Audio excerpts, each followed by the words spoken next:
آپ شیعوں کا بھی جواب دے دینا جو بدعت کہتے ہیں، وہ کہتے ہیں رسول پاک صلی اللہ علیہ وسلم شیعہ بھی بدعت کہتے ہیں اور آپ کے غامدی صاحب بدعت کہتے ہیں اور آپ کے مولانا ساق صاحب بھی بدعت کہتے ہیں. شیعہ کے تو صرف کندھے پہ رکھ کے نہ چڑھائیں. نہیں غامدی صاحب جی غامدی صاحب نے تو ابھی کلپ ہے ان کے سرے سے کوئی نماز ہی نہیں ہے. غامدی صاحب نے جو کچھ کہا بالکل ٹھیک کہا کہ تراویح علیحدہ سے کوئی نماز نہیں ہے. یہ نبی علیہ السلام پہ نماز فرض تھی، یہ نفلی نماز ہے، پڑھ لیں تو ثواب. غامدی صاحب کا جو کلپ شیعہ نے بھی اپلوڈ کیا ہے میں اس کلپ کے ساتھ ہوں.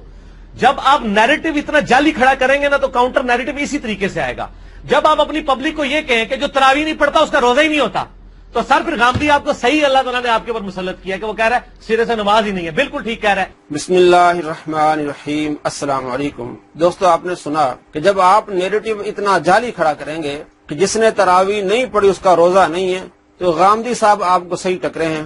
میں غامدی صاحب کے ساتھ ہوں. کس عالم نے کہا ہے، کس مفتی کا فتویٰ ہے، کس کتاب میں لکھا ہے کہ جس نے تراویح نہیں پڑھی اس کا روزہ نہیں؟ اتنا بڑا جھوٹ اہل سنت پر، اتنی بڑی مکاری. اور یہ جھوٹ بار بار موصوف بولتے ہیں کہ ان کا یہ فتویٰ ہے کہ جس نے تراویح نہیں پڑھی اس کا روزہ نہیں. اتنا بڑا جھوٹ، اتنی بڑی مکاری دوستو کسی کتاب میں آپ کو یہ نہیں ملے گا. کسی مفتی کا یہ فتویٰ نہیں ہے. یہ صاحب جھوٹ بول رہے ہیں. ان سے پوچھیں اب یہ آپ کسی عالم کو فون کریں، کسی سنی عالم کو فون کریں کہ کیا آپ کا یہ فتویٰ ہے کہ جس نے تراویح نہیں پڑھی اس کا روزہ نہیں ہوگا؟ آپ کو جواب میں نہ ملے گا. یہ کس پاگل نے آپ کو یہ کہا ہے؟ یہ کس مکار نے آپ کو یہ کہا ہے کہ جس نے تراویح نہیں پڑھی اس کا روزہ نہیں ہے؟ وہ جھوٹا اور مکار ہوگا اور اس جھوٹے پر اللہ کی لعنت ہوگی. تو وہی جواب آپ کو ملے گا جو میں بھی آپ کو بتا رہا ہوں کہ یہ مکار یہ جھوٹ بول رہا ہے اور جھوٹی تبلیغ کر رہا ہے. اور دوسری بات کیا کہہ رہا ہے کہ تراویح بدعت ہے. میں غامدی کے ساتھ ہوں. اگر تراویح بدعت ہے تو امام بخاری کیا لکھتے ہیں؟ کتاب صلاۃ تراویح. یہ تراویح کی نماز کی کتاب ہے. یا اب میں وہ حدیثیں جمع کروں گا جو تراویح کے متعلق ہیں، اور امام بخاری رحمۃ اللہ علیہ نے یہاں 6 حدیثیں لائے ہیں کہ آپ صلی اللہ تعالی علیہ وآلہ وسلم تراویح پڑھتے تھے، اور اسی باب میں وہ حدیث لائے ہیں آپ صلی اللہ تعالی علیہ وآلہ وسلم نے 11 رکعت تہجد پڑھی ہیں اور یہ لوگ اس کو تراویح کہتے ہیں. امام بخاری رحمۃ اللہ علیہ اس حدیث کو اس لیے لے آئے ہیں جو تہجد کے باب میں بھی لائے ہیں کہ آپ صلی اللہ تعالی علیہ وآلہ وسلم رمضان میں بھی تہجد پڑھتے تھے اور غیر رمضان میں بھی تہجد پڑھتے تھے. اور ان کا نظریہ یہ ہے کہ تراویح سرے سے کوئی نماز ہی نہیں ہے. اگر اس تراویح کوئی نماز ہی نہیں ہے، یہ تہجد ہی ہے. آپ صلی اللہ تعالی علیہ وآلہ وسلم جو تہجد پڑھتے تھے آرام کرنے کے بعد اٹھتے تھے اور تہجد پڑھتے تھے. تہجد کا معنی یہ ہے کہ نیند سے بیدار ہونا، اور یہ کہتے ہیں کہ آپ صلی اللہ تعالی علیہ وآلہ وسلم جو نماز پڑھی وہ تہجد ہے. تہجد تو ہوتی یہ ہے کہ آپ سو کر اٹھیں اور نفلی نماز پڑھیں، وہ تہجد ہوتی ہے. میں آپ کو بتاتا ہوں کہ آپ صلی اللہ تعالی علیہ وآلہ وسلم تہجد کب پڑھتے تھے. حضرت عائشہ رضی اللہ تعالیٰ عنہ فرماتی ہیں کہ آپ صلی اللہ تعالی علیہ وآلہ وسلم اس وقت اٹھتے تھے جب مرغ اذان دیتا تھا. نسائی شریف حدیث نمبر 1617 اور بخاری 1132. مرغ کب اذان دیتا ہے؟ رات کو 10 بجے یا صبح 4 بجے؟ صبح کو مرغ اذان دیتا ہے. آپ صلی اللہ تعالی علیہ وآلہ وسلم اس وقت اٹھتے تھے. اگلی حدیث ہے وہ بھی نسائی سے. آپ صلی اللہ تعالی علیہ وآلہ وسلم اس وقت اٹھتے تھے جب رات کا آدھا پہر گزر جاتا تھا، آدھی رات گزر جاتی تھی، یا اسے تھوڑا پہلے یا اس کا تھوڑا بعد. نسائی شریف حدیث نمبر 1621 اور بخاری میں حدیث ہے 183. ان احادیث سے معلوم ہوتا ہے، اور کئی احادیث ہیں جن سے آپ کو یہ معلوم ہوگا کہ آپ صلی اللہ تعالی علیہ وآلہ وسلم جو تہجد پڑھتے تھے آرام فرمانے کے بعد. اگلی حدیث ہے جس میں یہ معلوم ہوگا ان کے جھوٹ کا کہ آپ صلی اللہ تعالی علیہ وآلہ وسلم پر تہجد فرض تھی. جیسا کہ اس نے کہا کہ تہجد آپ صلی اللہ تعالی علیہ وآلہ وسلم پہ فرض ہے، وہ حدیث میں آپ کو سناتا ہوں کہ آپ صلی اللہ تعالی علیہ وآلہ وسلم پر صرف 1 سال تہجد فرض تھی، وہ بھی مکے میں جب سورہ مزمل نازل ہوئی. اور 1 سال کے بعد آپ صلی اللہ تعالی علیہ وآلہ وسلم پر جو تہجد فرض تھی وہ منسوخ ہو گئی. حضرت عائشہ رضی اللہ تعالیٰ عنہ سے سعد بن ہشام نے بیان کیا قیام اللیل کے بارے میں. حضرت عائشہ رضی اللہ تعالیٰ عنہ فرماتی ہیں کہ آپ صلی اللہ تعالی علیہ وآلہ وسلم پر جب یہ سورت نازل ہوئی یا ایھا المزمل، تو اس وقت آپ صلی اللہ تعالی علیہ وآلہ وسلم پر قیام اللیل فرض تھا. جب اس سورت کا آخری حصہ نازل ہوا 1 سال کے بعد، تو آپ صلی اللہ تعالی علیہ وآلہ وسلم پر جو تہجد فرض کی گئی تھی وہ منسوخ ہو گئی. اور اسی کے بارے میں محدثین کہتے ہیں، امام ابن حجر اسقلانی کہتے ہیں، امام نووی کہتے ہیں، امام عینی کہتے ہیں کہ آپ صلی اللہ تعالی علیہ وآلہ وسلم پر تہجد فرض تھی اور اس کے بعد یہ فرضیت منسوخ ہو گئی، صرف 1 سال تک رہی. اور یہ مکی دور میں ہے، اور آپ صلی اللہ تعالی علیہ وآلہ وسلم نے جو تراویح پڑھی وہ مدینی دور میں، مدینے میں آ کے آپ صلی اللہ تعالی علیہ وآلہ وسلم نے تراویح پڑھی ہے۔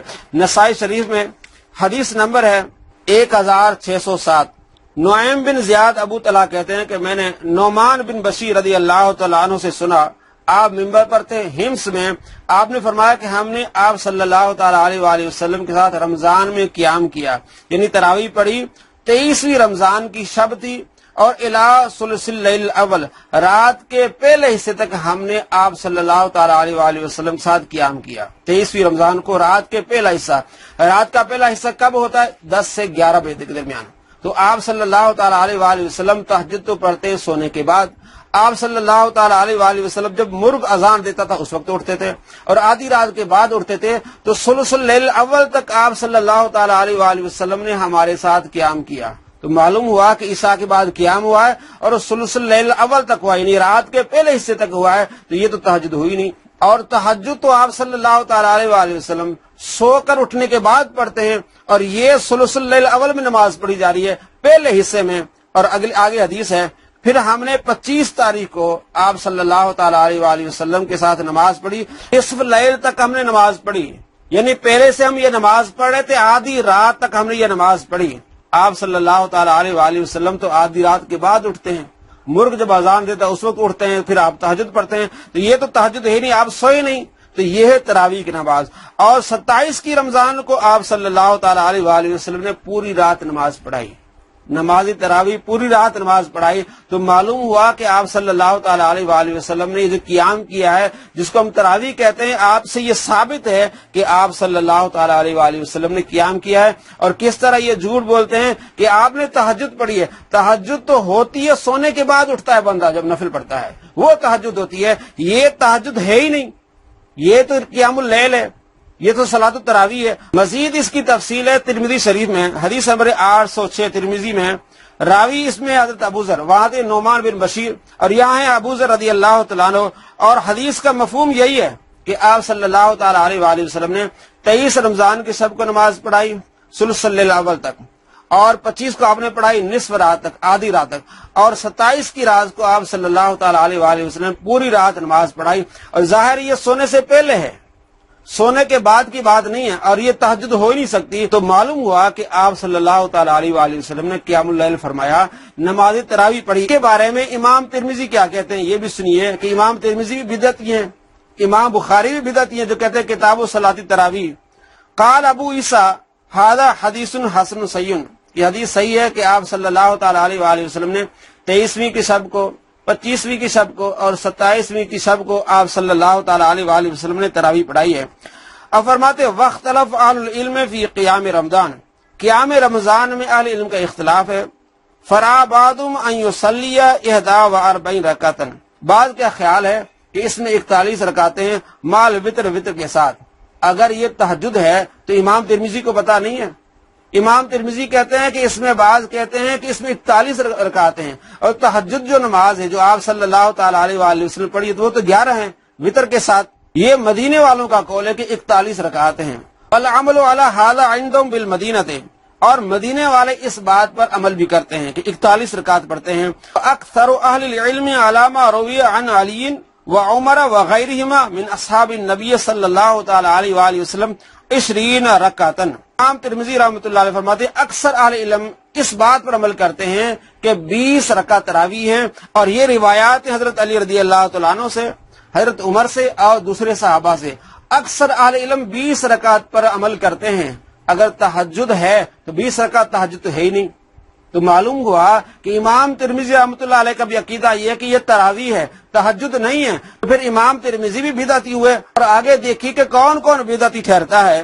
وہ قول سفیان الثوری وابن المبارک والشافعی، امام ترمذی کہتے ہیں کہ 20 رکعت تراویح کا قول سفیان الثوری کا بھی ہے، عبداللہ بن مبارک کا بھی ہے، امام شافعی رحمۃ اللہ علیہ کا بھی ہے۔ تو معلوم ہوا کہ عبداللہ بن مبارک بھی 20 رکعت تراویح پڑھتے تھے، وہ بھی بدعتی ٹھہرے کیونکہ تہجد 20 تو ہے ہی نہیں۔ امام سفیان ثوری وہ بھی 20 رکعت تراویح پڑھتے تھے، تراویح 20 رکعت پڑھتے تھے، تہجد ہوتی ہے 11 مال وطر۔ تو اب اگر تہجد ہے تراویح ہے نہیں تو یہ بھی بدعتی ہیں۔ امام شافعی رحمۃ اللہ علیہ وہ بھی 20 رکعت تراویح پڑھتے تھے، تو وہ بھی بدعتی ٹھہرے۔ بلکہ اب آگے دیکھیے کہ امام شافعی کیا کہتے ہیں کہ مکے والے سارے بدعتی ہیں۔ وقال الشافعی، امام شافعی فرماتے ہیں وہاکذا، اسی طرح ادرکتو ببلدنا بمکہ، میں نے اپنے شہر مکے والوں کو اسی طرح پایا، کسی طرح یصلون 20 رکعتن، 20 رکعت تراویح پڑھا کرتے تھے۔ سارے مکے والے بدعتی ٹھہرے، سارے مدینے والے بدعتی ٹھہرے۔ امام شافعی رحمۃ اللہ علیہ فرماتے کہ میں نے اپنے شہر مکے والوں کو دیکھا کہ 20 رکعت تراویح پڑھتے تھے۔ شہر مکہ، یہ صرف نہیں کہ حرم میں نے دیکھا یا مسجد حرام میں نے دیکھا کہ وہ 20 رکعت تراویح پڑھتے تھے، نہیں، بلکہ فرمایا پورے شہر میں، میرے شہر مکہ میں جو لوگ تھے وہ 20 رکعت تراویح پڑھتے تھے۔ تو سارے مکے والے بدعتی ٹھہرے اس وقت۔ امام شافعی بدعتی ٹھہرے، امام ثوری بدعتی ٹھہرے، عبداللہ بن مبارک بدعتی ٹھہرے، امام ترمذی بدعتی ٹھہرے، امام بخاری بدعتی ٹھہرے، سارے تابعین، سارے محدثین بدعتی ٹھہرے۔ کہتے ہیں کہ یہ بدعت ہے، کوئی نماز نہیں تراویح کی، یہ تہجد کی نماز، تراویح سرے سے کوئی نماز ہی نہیں ہے۔